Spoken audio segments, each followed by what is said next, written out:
मेरा रिश्ता क्या? लब्बैक लब्बैक लब्बैक। हुकूमत को दोबारा कह रहे हैं, हमारे सब्र का इम्तिहान मत लो। हम हर चीज बर्दाश्त कर सकते हैं। हमारे नबी करीम सल्लल्लाहु अलैहि वसल्लम के खिलाफ गुस्ताखी किसी सूरत में बर्दाश्त नहीं की जाएगी। कितना तुम क्या क्या करने वाले हैं। महज पुलिस की मदद लेकर हमें रोका जा रहा। मुझसे कहा गया कि नहीं, तुम निकाल नहीं सकते हैं, रैली निकाल नहीं सकते हैं, तुम्हें परमिशन नहीं दी गई है। मैं बोला, ये सुन, मैंने मांगा नहीं तुझसे परमिशन, मैं निकल रहा हूं। और हुकूमत की आंखों में आंखें डालकर मैंने ये कहा कि पहले तो मैंने जब ऐलान किया कि 23 तारीख को मुंबई चलना है, तो उस वक्त मैंने ऐलान किया था कि महाराष्ट्र के इतिहास में इतनी बड़ी रैली देखी नहीं गई होगी। लेकिन जिस दिन निकलने का वक्त आया, सुबह सुबह मीडिया वाले आए, तो मैंने उन्हें एक बात बताया, तारीख के अंदर इतनी बड़ी रैली मुसलमानों ने कभी निकाली नहीं होगी जो आज अल्हम्दुलिल्लाह तुम्हें देखने को मिलेगी। यकीन मानिए, मेरा इसमें कोई ये नहीं है। मैंने सिर्फ अपने हुजूर की मोहब्बत में, अपने नबी की मोहब्बत में मैंने सिर्फ आवाज लगाई और अल्हम्दुलिल्लाह काफिला बढ़ता गया। और ऐसा बढ़ा कि पुलिस वाले मुझसे खुद पूछ रहे थे, इतने आए कहां से।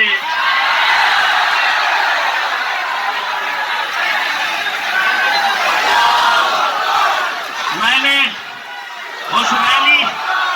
उस रैली के बाद मुझे कोई गुलबर्गा कर्नाटक से फोन करता है कि इम्तियाज भाई, हमारी 40 गाड़ियां तैयार है। कोई उत्तर प्रदेश से, कोई गुजरात से कहता है कि आवाज दो, हम पहुंच जाएंगे। आज मैं हुकूमत को आवाज दे रहा हूं, सुधर जाओ। इसमें सौदा नहीं होगा, किसी तरह का कोई समझौता नहीं होगा। मुझे इस बात का बड़ा अफसोस है कि उस रैली के बाद जो हमारे अपने हैं, जो अपने आप को मुसलमान कहते हैं, जिन्हें मालूम है कि मुसलमानों के लिए हमारे नबी करीम सल्लल्लाहु अलैहि वसल्लम, हम उन्हें अपनी जान से ज्यादा मोहब्बत करते हैं, उनके लिए जान कुर्बान करने के लिए तैयार है। उन्होंने मीडिया से कहा कि नहीं, ये जो इतने सारे लोग आए हैं, इन्हें सियासत करना है, इन्हें राजनीति करना है। अरे मेरे आका के नाम के ऊपर ऐसे सौों से कुर्सियां कुर्बान करेंगे हम, कोई फर्क नहीं पड़ता।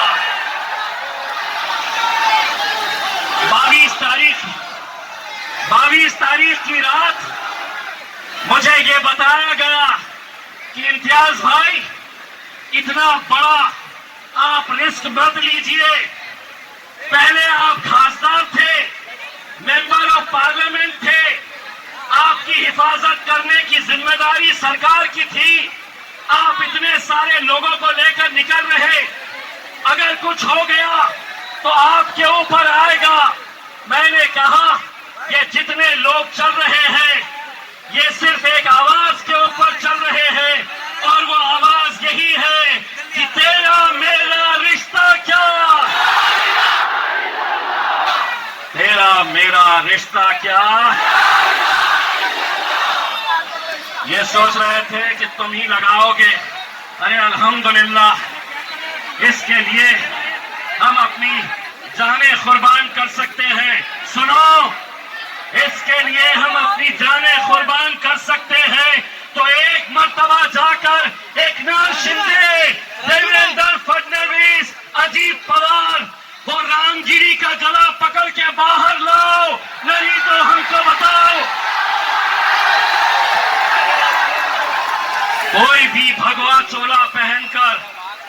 साधु, मैं महाराज।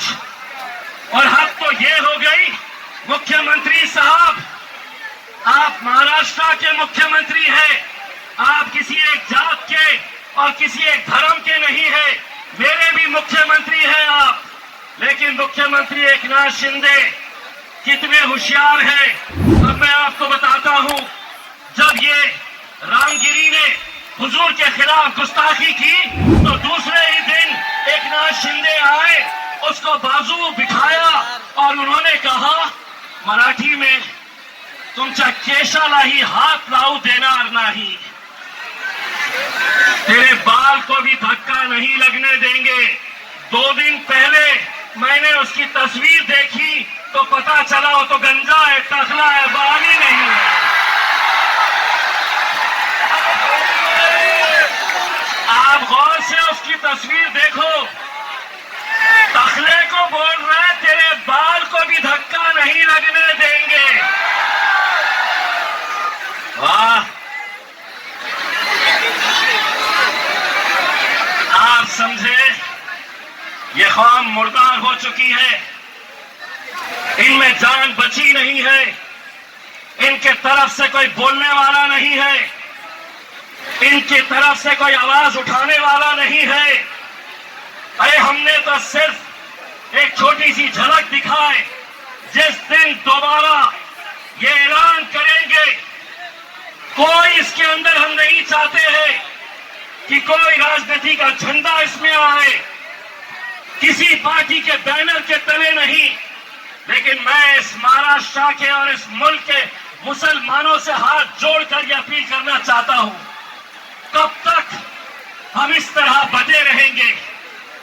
अगर आज इस हद तक बात पहुंच चुकी है कि हमारे नबी के खिलाफ भी अगर गुस्ताखी खुलेआम हो रही है और हम अलग अलग उसमें बटे हुए हैं, मेरे भाइयों, एक बार बाहैसियत मुसलमान हमको एक ताकत बनकर खड़े रहना है।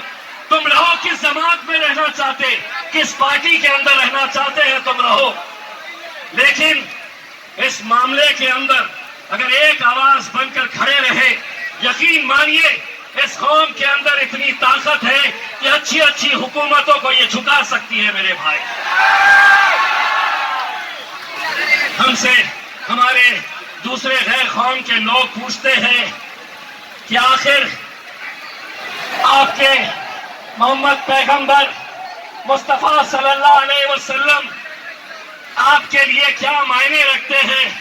तो मैं उनसे सिर्फ यही कहता हूं, हमने आंखों से देखा नहीं है मगर, हमने आंखों से देखा नहीं है मगर उनकी तस्वीर सीने में बसाए हुए है। हमने आंखों से देखा नहीं है मगर उनकी तस्वीर सीने में बसाए हुए हैं। मेरे भाई, उस पर कार्रवाई नहीं हुई इस रामगिरी के ऊपर, तो महाराष्ट्र के छोटे छोटे प्यादे, इतने छोटे कि जिस दिन हम तय कर लेंगे तो इंशाअल्लाह उसको लपेट के असद भाई की शेरवानी में डाल के हैदराबाद भेज सकते हैं। इतू सा और वो समझ रहा है कि मैं कुछ भी बोलूंगा हुकूमत मेरा साथ देगी। अरे खुद अकेले घूमता नहीं है, 6 गाड़ियां लेकर, बाउंसर्स और पुलिस वाले लेकर, अगर सही मर्द का बच्चा है तो इस इलाके में अकेले बुलेट के ऊपर आके बता, सड़क चलते लड़के तेरे को टप्पू कैसा मारेंगे। आज मेरे शहर औरंगाबाद में आकर देख, इम्तियाज जलील आज भी अकेले बुलेट के ऊपर घूमता है, किसी माइकल लाल में हिम्मत नहीं है कोई रोक सके। मस्जिद में घुस के बोले मुसलमानों को चुन चुन के मारेंगे। मैं आज हुकूमत से यह सवाल कर रहा हूं, क्या इस तरह का बयान अगर हमारे मुंह से, हमारी जबान से निकलता तो शायद ये ग्राउंड छोड़ने से पहले खाकी वर्दी वाले आके हमारे सामने खड़े हो जाते। चलिए आप पे केस हो गया, चलिए आपको पुलिस लेने के लिए आई है। हम यही कहना चाहते हैं कि सियासत के अंदर अगर आप इतने घटिया तरीके के ऊपर आ गए हैं सिर्फ अपने राजनीतिक मफाद की खातिर, ये मुल्क हमारा है, ये मुल्क आपका है, हिंदू मुस्लिम सभी लोग एक साथ मिलकर रहते हैं, यही हमारी खूबसूरती है इस मुल्क की। लेकिन सिर्फ उस सियासी कुर्सी पर बैठने के लिए अगर आप इस तरह की घटिया राजनीति करेंगे, कुछ भी कहेंगे, कुछ भी बोलेंगे और आप ये समझेंगे कि हमें सुनना है, हम सिर्फ सुनने का काम करेंगे, तो एक बात फिर से सुन लो। एकनाथ शिंदे साहब, देवेंद्र फडणवीस जी, अजीत पवार, शरद पवार, उद्धव ठाकरे, नाना पटोले और पिल्लो, तू भी सुन ले। पिछले 76 सालों से तुम लोग बोलते आए थे और हम सुनने का काम करते थे। अब मजलिस आई है, अब हम बोलेंगे और तुम्हारे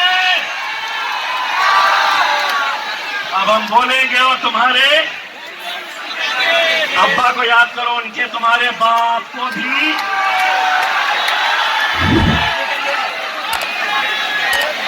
अब हम बोलेंगे और तुम्हारे, अबे सुनाओ उनको। मेरे भाई, मैं आज, मुझे इतना फख्र है, मुझे आज इतना फख्र है, मुझे आज इतनी खुशी है कि मेरे गायब बैरिस्टर असदुद्दीन अवैसी साहब जब होटल से निकल रहे थे तो उन्हें बहुत सारे लोगों ने कहा कि साहब बारिश बहुत तेज हो रही है, राजू भाई आज जलसा करना मुमकिन नहीं है। असद साहब ने पूछा राजू भाई कि वहां पे अगर 5 लोग भी होंगे, 5, तो मैं जाऊंगा, आंधी आए तूफान आए, मैं मेरी आवाम से बात करूंगा। ये जज्बा किसी में नहीं है मेरे भाई। हम भी आपकी तरह भीगने के लिए आए, लेकिन माइक वाले ने कहा कि साहब अगर माइक हमारा भीग गया तो ये माइक बंद हो जाएगा, तो इसलिए इसका सहारा लेना पड़ा। वरना ये तय कर लो, अगर आप धूप में बैठेंगे तो हम भी धूप में बैठेंगे, आप बारिश में बैठेंगे तो हम भी आपका बारिश में साथ देंगे। तो इसमें आप लोगों से जाते जाते असद साहब को यहाँ बुलाने से पहले एक नारा चाहता हूँ, तेरा मेरा रिश्ता क्या, तेरा मेरा रिश्ता क्या, लब्बैक लब्बैक लब्बैक। मीडिया वालों ने मुझसे पूछा इसका मतलब क्या होता है। मैं बोला बहुत दिनों के बाद तुमको समझ में आएगा क्या होता है। जोरदार तालियों से मेरे गायब बैरिस्टर